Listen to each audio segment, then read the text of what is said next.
저희가 이제 대림절 두 번째 주일을 보내고 있습니다.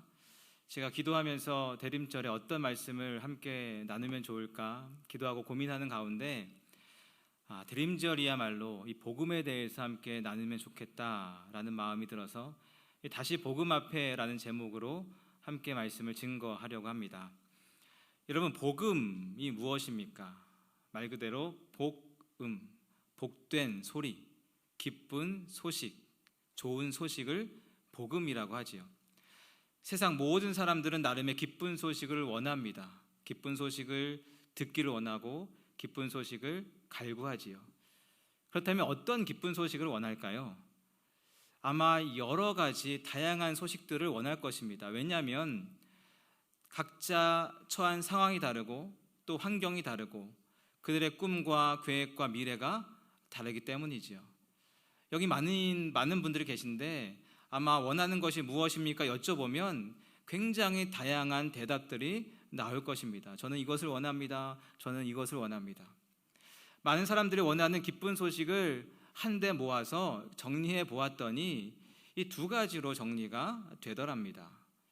이 첫 번째로 사람들이 원하는 것은 내 소원이 이루어지는 것. 그래서 내 소원이 이루어졌습니다. 이것이 그들에게 기쁜 소식인 것이죠. 우리 모두는 원하는 소원이 있습니다. 내가 갖고 싶은 거 있잖아요. 내가 되고 싶은 거 있잖아요. 그래서 우리는 그것을 얻음으로 말미암아 우리가 행복해질 수 있다라고 생각해서 그것을 얻기 원하고 그것을 갖기 원합니다. 사실 우리는 우리의 인생은 그런 것들을 열심히 준비하고 노력해서 그런 것들을 얻기 위한 인생을 살아갈 때가 참 많이 있지요. 공부하는 이유, 또 열심히 일하는 이유, 열심히 수고하는 이유가 내가 원하는 그거 얻으려고, 내가 원하는 그거 내 것 삼으려고 하는 경우가 참 많이 있습니다. 뉴스를 보면 끊임없이 전쟁에 대한 이야기들이 등장합니다. 왜 그렇게 전쟁이 끝이 없이 계속 진행이 되는 것일까? 왜 이 나라가 저 나라를 공격하고 왜 분쟁이 일어나는 것일까? 사실 내가 원하는 그거 얻으려고 하는 거예요. 우리가 자원이 많으니까 좀 너네들 좀 가져라. 가지라니까? 안 가지면 혼난다? 이래가지고 전쟁이 일어나는 게 아니죠. 우리 땅이 넓은데 너네 보니까 너네 땅이 너무 비좁구나. 이 땅 이렇게 떼가지고 너네 가져라. 우리 괜찮으니까 가지라니까? 안 가지면 미사일 쏜다? 이래가지고 전쟁이 일어나는 게 아닙니다. 더 가지려고, 더 얻으려고. 아니, 이미 많이 있어요. 석유도 많이 있고 자원도 많이 있고 돈도 많이 있고 땅도 많이 있습니다. 그런데 더 가지면 더 좋겠다, 더 행복하겠다, 이런 생각에 더 가지려고 하다 보니까 끊임없이 전쟁과 분쟁이 일어나는 것이지요. 이렇듯 사람들은 다 내가 원하는 그거를 얻는 것, 그것을 기쁜 소식, 복음이라고 생각합니다. 또 한 가지는 여러 가지 문제가 해결되는 것. 사실 우리에게는 수많은 문제들이 있습니다.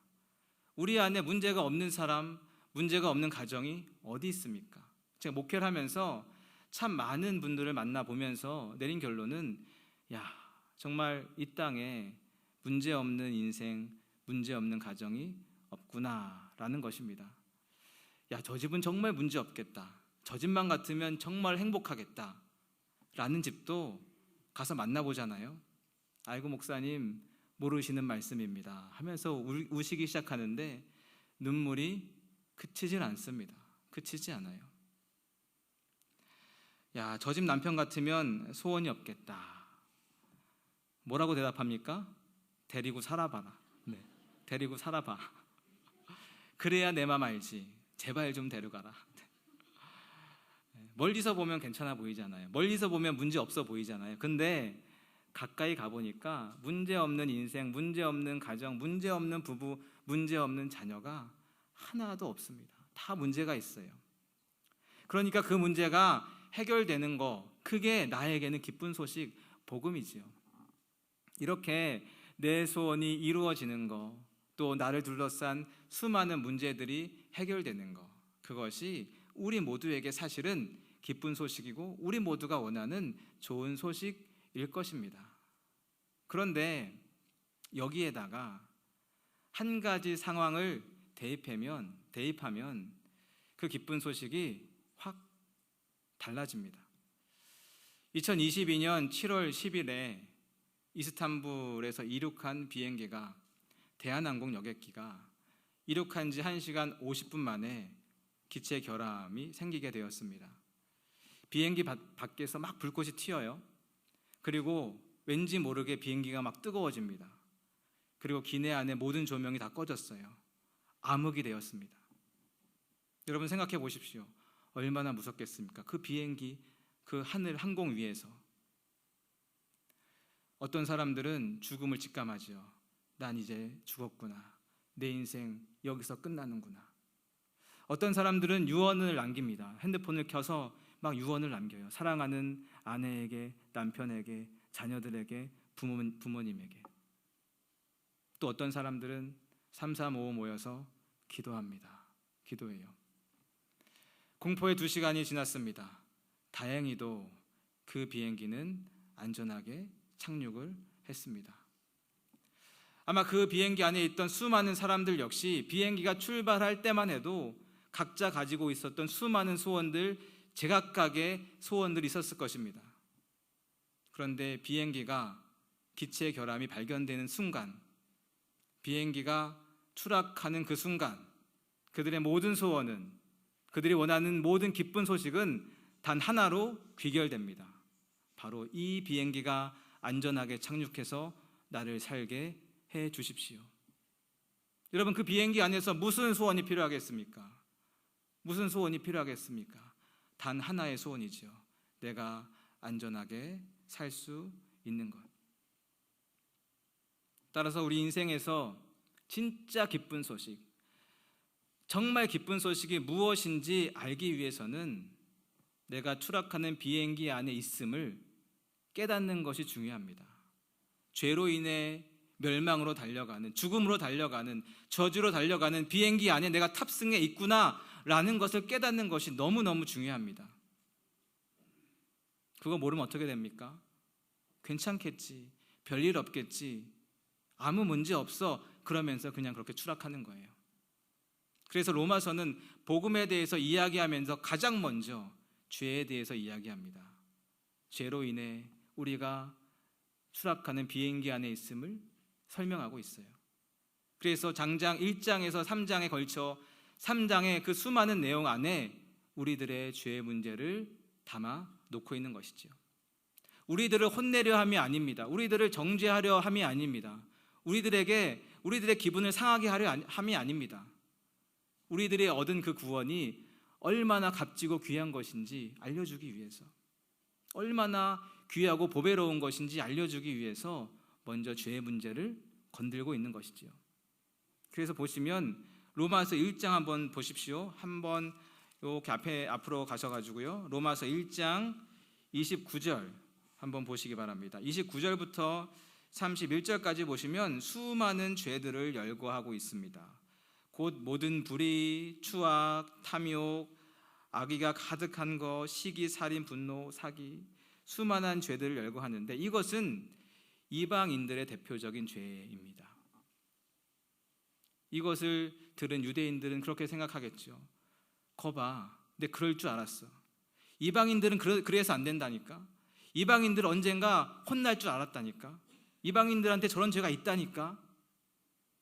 그런데 바로 이어서 그 유대인들을 향해서 또 이렇게 이야기합니다. 2장 1절 보십시오. 그러므로 남을 판단하는 사람아, 누구를 막론하고 내가 핑계하지 못할 것을 남을 판단하는 것으로 내가 너를 정죄함이니. 이건 누구의 죄일까요? 유대인들의 죄입니다. 유대인들은 판단을 잘했거든요. 이방인들은 이래서 안 돼, 저 사람들은 저래서 안 돼. 이게 무슨 말입니까? 이방인들도 죄인이고 유대인들도 죄인이고 다 죄인이다, 이 말을 하고 있는 거예요. 그래서 이어서 3장 9절 보십시오. 한 장 넘기셔서 3장 9절에 보시면 이렇게 말씀하고 있습니다. 그러면 어떠하냐? 우리는 나으냐?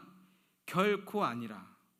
유대인이나 헬라인이나 다 죄 아래 있다고 우리가 이미 선언하였다. 그리고 이어서 10절에 보십시오. 기록된 바 의인은 없나니 하나도 없다. 여러분, 이것이 우리의 모습입니다. 서로 갈등하고 싸우며 너가 잘났다, 내가 잘났다, 너가 맞다, 내가 틀렸다, 그 이야기를 하고 있는 우리의 진짜 모습이 바로 이거예요. 수많은 죄를 열거하며, 우리가 미처 깨닫지 못했던 수많은 죄들을 열거하며 우리의 죄들을 낱낱이 구하고 있는 것이지요. 우리는 생각합니다. 그래요, 나는 죄인이에요. 그런데 그래도 죄는 좀 심한 거 아니에요? 그래도 죄보다는 내가 좀 낫지 않습니까? 내가 죄인인 건 인정하는데 그래도 나는 좀 양호한 편 아닌가요? 이렇게 이야기하는, 이렇게 생각하는 우리에게 너는 나으냐? 결코 아니라. 너는 나으냐? 결코 아니라. 이렇게 이야기하는 것이죠. 저는 매일매일 이 말씀 앞에 섭니다. 너가 목사라고 하는데 너가 성도님들보다 나으냐? 결코 아니라고요. 너가 말씀을 전하는 자로, 말씀을 가르치는 자로 서지만 너가 그 말씀을 듣는 그들보다 나으냐? 결코 아니라니까요. 내가 가장 추악한 죄인이다. 이것을 성경을 통해서 우리는 매주 마주하게 되는 것이지요. 그래서 복음으로 가는 첫걸음은 바로 이것입니다. 내가 이 세상에서 가장 큰 죄인이구나, 가장 심각한 죄인이구나, 이것을 발견하는 것이 복음의 첫 걸음이죠. 완벽한 절망을 경험하는 것입니다. 벼랑 끝에 서 보는 거예요. 나의 죄를 뼈저리게 깨닫는 것입니다. 소돔과 고모라의 죄가 선포될 때 그들은 어떻게 반응했는지 기억하십니까? 농담으로 여겼습니다. 농담으로. 노아가 이제 곧 홍수가 임한다 외쳤는데 사람들은 듣지 않았습니다. 아니, 무슨 말도 안 되는 이야기입니까? 하늘이 이렇게 맑은데, 햇빛이 이렇게 쨍쨍한데 무슨 홍수입니까? 여러분, 지금이라고 다를까요? 전도 나가 보셨습니까? 죄를 이야기해 보셨습니까? 콧방귀도 끼지 않습니다. 내가 이렇게 도덕적인데, 내가 이렇게 착한데, 내가 이렇게 선한데 무슨 죄냐고. 교회도 그리 다르지 않은 것 같아요. 늘 들어오던 그 이야기, 늘 들어온 식상한 이야기, 다 아는 이야기로 치부할 때가 얼마나 많이 있습니까? 하지만 우리는 처절하게 나의 죄를 대면해야 됩니다. 우리는 그래야 나에게 얼마나 복음이 필요한지, 나에게 얼마나 복음이 귀한 것인지를 그제서야 알게 되는 것이지요. 그래서 로마서 1장부터 3장까지 너나 할 것 없이 이 땅의 모든 사람, 단 한 명도 제외하지 않고 모든 사람을 다 죄 아래 데리고 옵니다. 그리고 6장 23절에서 선포하지요. 죄의 삭은 사망이다. 사형 선고가 내려졌습니다. 여러분, 죽음이고 절망이지요. 이쯤 되면 이제 우리는 한 가지 질문을 던져야 합니다. 그러면 우리는 어떻게 해야 됩니까? 그러면 우리는 어떻게 해야 된단 말입니까? 우리가 살 길은 도대체 무엇입니까? 이 질문을 던져야 됩니다. 이 질문에 대한 대답이 바로 오늘 우리가 읽은 본문의 말씀입니다. 한번 3장 22절 말씀 다시 한번 보십시오. 3장 22절 말씀을 읽을 텐데요. 내가 정말 사형 선고받은 그 사람의 입장에서, 내가 정말 추락하는 비행기에 탑승한 그 사람 입장에서 한번 읽어보시기 바랍니다. 함께 읽겠습니다. 곧 예수 그리스도를 믿음으로 말미암아 모든 믿는 자에게 미치는 하나님의 의인이 차별이 없느니라. 할렐루야. 사형 선고 내려진 가운데 살 길이 열렸습니다. 추락하는 비행기 속에서 살 수 있는 방법이 생겼습니다. 그게 무엇입니까? 곧 예수 그리스도를 믿음으로 말미암아. 그러니 예수님의 소식보다 더 귀한 복음의 소식이 어디 있겠습니까? 예수님의 소식보다 우리에게 더 기쁨과 감격과 은혜를 주는 소식이 어디 있겠습니까? 그래서 예수님이 태어나시기 전에 천사가 이렇게 이야기하는데요.